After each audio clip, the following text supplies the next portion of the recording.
At 1740 Eastern Time on June 21st, 2025, a 30,000-pound chunk of hardened steel and explosives fell through the Iranian night at 700 miles per hour. In exactly 43 seconds, the GBU-57 massive ordnance penetrator will punch through 200 feet of reinforced concrete and granite on its way to make the newest parking lot in Iran, the Fordow nuclear enrichment facility. Buried so deep that conventional bombs might as well be firecrackers, is about to learn firsthand why Americans don't have free healthcare. How exactly this bomb ended up here is a testament to the most amazing and well-choreographed military operations in over 20 years. 18 hours earlier, the ground crew at Whiteman Air Force Base works frantically around this aircraft, one of only 19 operational B-2s in existence. Each bomber cost $2.1 billion.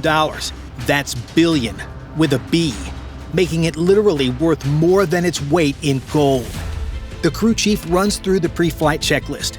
14 GBU-57 mops loaded on rotary launchers. Conformal fuel tanks topped off with 180,000 pounds of JP-8, and the APQ-181 radars in each bird are in full stealth mode.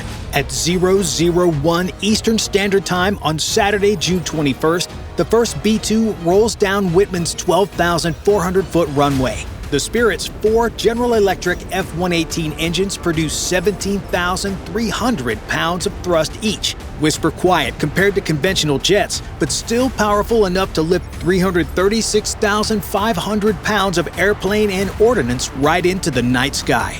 The pilot maintains a shallow takeoff profile to minimize the infrared signature. Even friendly satellites shouldn't see too much. But not all of these B-2s are destined for Iran tonight. 7 B-2s would launch eastward toward Iran, while another group headed west toward the Pacific. The deception was simple but brilliant. Russian and Chinese satellites tracking the westbound group would report B-2 movements toward Guam, creating diplomatic noise and intelligence confusion.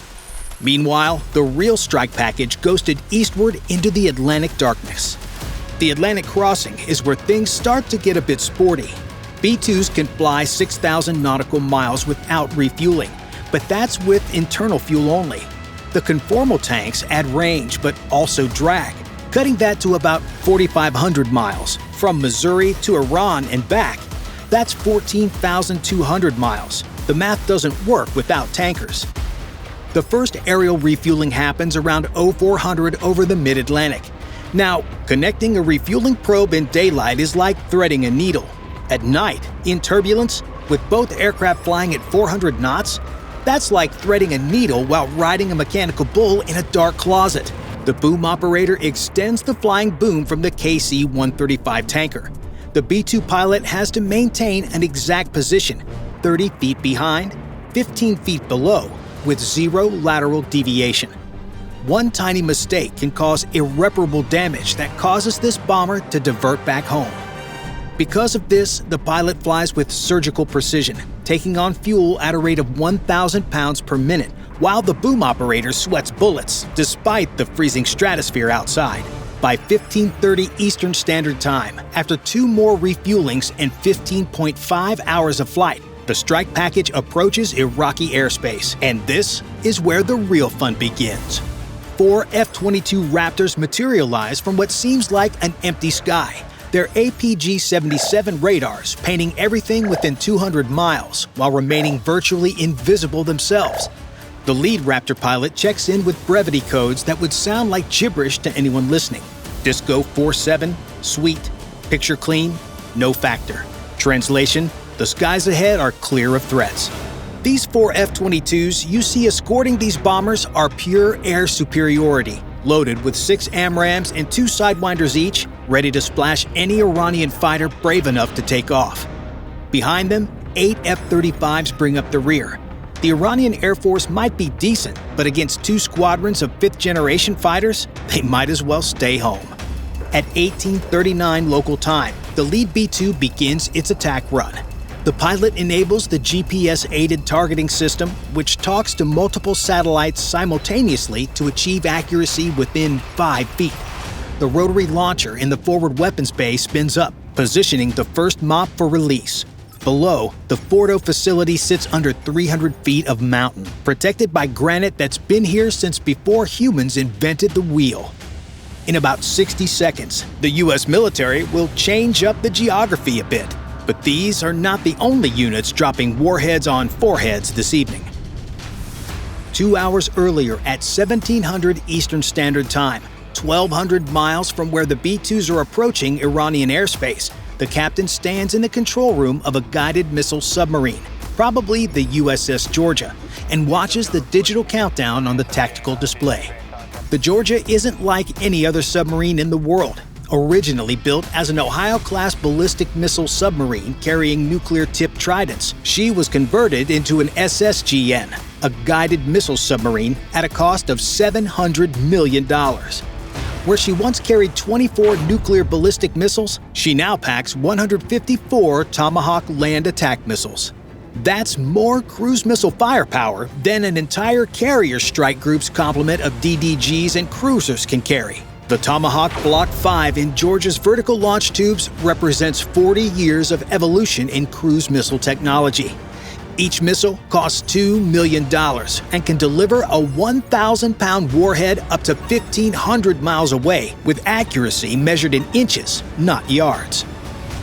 At periscope depth, about 60 feet below the surface, the Georgia is vulnerable. Her AN/BVS-1 photonics mast breaks the surface like a metallic periscope, creating a radar return that any competent operator should spot. But the Iranians are looking in the wrong place. Their coastal radars are focused on the Persian Gulf's narrow waters, not the deeper waters where the Georgia lurks. However, launching missiles from underwater isn't like a video game. Each Tomahawk sits in a canister filled with high-pressure gas. When the launch command arrives, an explosive charge breaks the canister seal, and gas pressure literally shoots the missile out of the tube like a cork from a champagne bottle. The missile breaks the surface at 50 feet per second until the solid rocket booster ignites and sends it climbing into the night sky. But Newton's third law is a harsh mistress. Every action has an equal and opposite reaction. When you punch a 3,000-pound missile out of a submarine, the submarine wants to go the other direction, down. The ballast control team must compensate in real time, pumping water between trim tanks to maintain the desired depth. Too slow and the submarine broaches, showing itself to every radar within 50 miles. Too fast and she plunges below safe operating depth. At 16:05 Eastern Time, the first Tomahawk erupts from the ocean's surface. The solid rocket booster burns for 12 seconds, accelerating the missile to 550 miles per hour while climbing to cruise altitude. The booster falls away and the Williams F-107 turbofan engine takes over, basically a miniature jet engine that pushes the missile at high subsonic speed. By 16:06, all 30 missiles are airborne. Each missile's AN/DPW-23 radar altimeter maintains precise height above terrain, sometimes as low as 100 feet, while the guidance system compares stored satellite imagery with what it's actually seeing. It's like having Google Maps that can't be jammed, spoofed, or confused. The flight time to Isfahan from here is 127 minutes. That timing isn't random. It's precisely calculated to arrive 30 minutes before the B-2 strikes, softening air defenses and creating chaos for the main attack. While Iranian air defenses focus on the high-altitude stealth bombers, 30 sea-launched cruise missiles will be sneaking through the back door at treetop height. The captain watches as the missiles disappear over the horizon. Each one shows as a blue triangle with a countdown timer. The submarine's role in Operation Midnight Hammer is complete, but the weapons she's launched are just getting started. The Block 5's two-way satellite data link means these aren't just flying bombs. They're reconnaissance assets. As they fly toward Isfahan, they're transmitting imagery back through satellite relays, giving real-time battle damage assessment capability. The Georgia begins her descent back to patrol depth, vanishing into the thermocline where temperature differences bend sound waves and make acoustic detection nearly impossible. Above her, 30 cruise missiles are making history. But there is one more thing America has launched before the B-2 bombers enter Iranian airspace tonight. At 1600 Eastern Standard Time, a massive fighter sweep accelerates ahead of the B-2 formation. Over 60 aircraft, forming the largest coordinated sea package since Iraqi freedom. 4 F-22 Raptors lead at 50,000 feet, followed by 8 F-35As at 35,000 feet, several dozen F/A-18 Super Hornets at 25,000 feet, and 4 EA-18G Growlers, bringing up the electronic warfare element. Behind them, dozens more F-18s are orbiting the Gulf, ready to go in if things get hairy, while multiple KC-135 and KC-46 tankers loiter in Iraqi airspace, and an RC-135 rivet joint aircraft vacuums up every electronic emission within 500 miles. Here's the tactical calculus that drove the loadout planning. The F-35s remained in a pure air-to-air configuration, each equipped with 4 AMRAAMs, serving as stealthy forward sensors.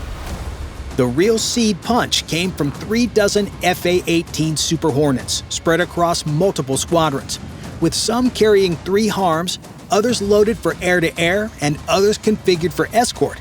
The Super Hornet force provided considerable magazine depth, over 60 HARMs available if needed.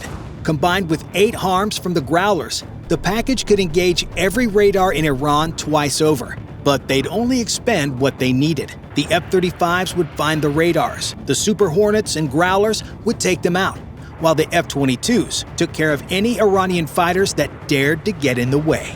The strike package spreads across a 60-mile front, creating overlapping fields of electronic surveillance. F-35s use their AN/ASQ-239 electronic warfare suites to passively map Iranian air defenses while remaining electromagnetically invisible. When they detect a threat, they pass targeting data via Link 16 to the Super Hornets, who can engage from standoff range without compromising the F-35's stealth. 50 miles south, the EA-18G Growlers initiate their electronic symphony. Each aircraft's 3 ALQ-99 pods pump out 30 kilowatts of jamming power across multiple bands simultaneously. Iranian radar operators watch their screens fill with false returns, phantom aircraft appearing and disappearing, ranges that shift randomly, bearings that make no sense. It's information warfare at the speed of light. At 1732, an S-300 battery near Natanz breaks emissions control. Its 30N6E2 fire control radar attempting to burn through the jamming. The moment it transmits, 3 separate aircraft have firing solutions. An F-35 detects it first through passive sensors. A Super Hornet receives the data link and launches an AGM-88G, while the Growler simultaneously targets it for reactive jamming. The HARM accelerates to Mach 2.5, its millimeter wave seeker memorizing the radar's location. Even when the S-300 operators realize their mistake and shut down 15 seconds later, it's too late. The missile's GPS-INS guidance puts the 146-pound warhead within 10 meters of the radar vehicle. The explosion transforms a $100 million air defense system into burning scrap metal. The Super Hornets work in pairs, one designating targets while the wingman engages. When mobile SA-15 systems attempt to relocate, F-35 sensors track their movements through infrared signatures, vectoring the Super Hornets for quick intercepts. The integration between 4th and 5th generation fighters proves devastating. Stealth platforms serve as sensors, while legacy fighters act as shooters. By 1735, the SEAD mission had expended 31 HARMs, achieving an equal number of radars and SAM sites destroyed. More importantly, every surviving radar has gone silent. The psychological effect multiplies the kinetic damage. Iranian operators, trained to fear American SEAD capabilities since Desert Storm, choose survival over duty. The Growlers shift to communications jamming, targeting military frequencies from VHF through UHF bands. Ground-controlled intercept frequencies go silent. SAM site coordination channels fill with static. Even Iranian cell phone networks in the target areas experience disruption as military jammers spill over into civilian bands. The F-22s maintain high cover, their APG-77 radars searching for any brave Iranian pilot who might launch. None do. The Super Hornets, all carrying HARMs, orbit in boxes assigned by the mission planners. The F-35s continue their electronic surveillance, building a real-time map of every surviving air defense asset for future strikes. At 17:39 Eastern Time, with the corridor sanitized and silent, the B-2s begin their run. The 125 aircraft armada has created a highway 50 miles wide and 200 miles deep where American aircraft operate with impunity. Not a single missile has been fired at coalition aircraft. Not one Iranian fighter has taken off. By 1740, the bomb bay doors of the first B-2 are opening. It's time to kick off the main event of tonight's show.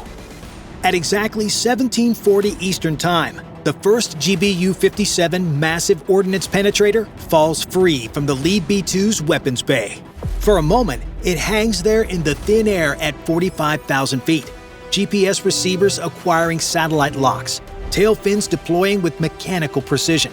Then gravity takes over, and 30,000 pounds of hardened steel and high explosives begin its date with the laws of physics.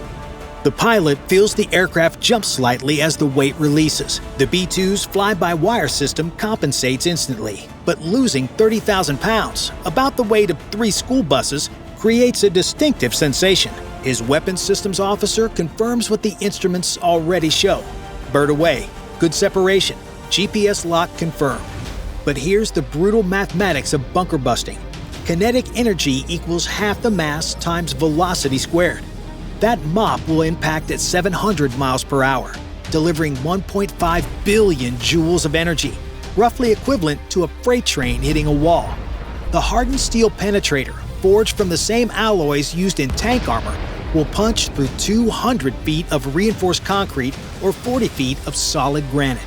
The Fordow facility sits under both. At 1740 and 43 seconds, exactly 43 seconds after release, the first MOP strikes. Impact creates a localized earthquake registering 2.3 on the Richter scale. But the weapon doesn't detonate on impact. That would waste its potential. Instead, the smart fuse counts down as the penetrator bores through rock and concrete, waiting for the precise moment of maximum effect. The warhead, 5,300 pounds of tritonal explosive, detonates 180 feet underground, creating a cavity 30 feet in diameter. The overpressure wave travels through solid rock at 15,000 feet per second, finding every crack, every seam, every structural weakness. Concrete designed to withstand 10,000 psi meets forces exceeding 100,000 psi. It just doesn't crack. It literally turns to powder. But one MOP isn't enough. The mission planners know this. That's why 12 are slated for Fordow. Each impact point is calculated to create overlapping shock waves, turning the mountain's strength against itself. The remaining B-2s follow in sequence, each releasing their MOPs at precisely calculated intervals. From the ground, it would look like artificial meteor strikes, flashes of light followed by thunder that rolls across the mountains. At Natanz, the strike profile is different. Only 2 MOPs target this facility because it's not as deeply buried. The weapons officers actually have to delay the release to ensure proper spacing. Dropping 2 30,000-pound bombs too close together would reduce effectiveness as their blast waves interfere destructively. Meanwhile, 700 miles away, the Tomahawks launched from the USS Georgia entered their terminal phase. Each missile nose camera activates, comparing what it sees with stored imagery. The AN/DPW-23 scene matching system achieves lock, and the missiles make final course corrections. They've been flying for 2 hours, burning through 350 pounds of fuel, following terrain like 20-foot-long homing pigeons.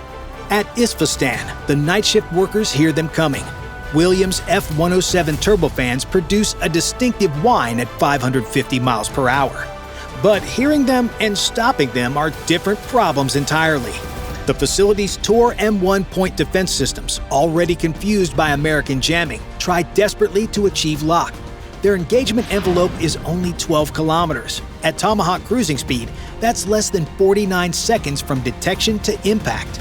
The first Tomahawk strikes the hexafluoride storage building at 19:05 Eastern Standard Time. It's 1,000-pound unitary warhead designed for maximum blast effect. The explosion doesn't just destroy, it aerializes tons of uranium and hexafluoride, creating a toxic cloud that makes the facility uninhabitable.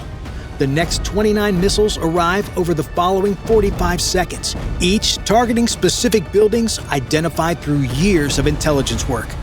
The B-2s are already turning for home, their fuel calculations showing exactly 180,000 pounds remaining, enough to reach their tankers with regulation reserves. Behind them, 3 nuclear facilities burn in the night. Total time over target, 25 minutes. Not a single surface-to-air missile was launched. Not one Iranian fighter even attempted to get off the ground. The element of surprise was total. The mission execution was flawless. In the space of less than half an hour, Iran's nuclear program just got set back to square one. In 25 minutes, the U.S. military did what 7 prior presidential administrations couldn't do: take away Iran's nuclear capabilities for good. Bye for now.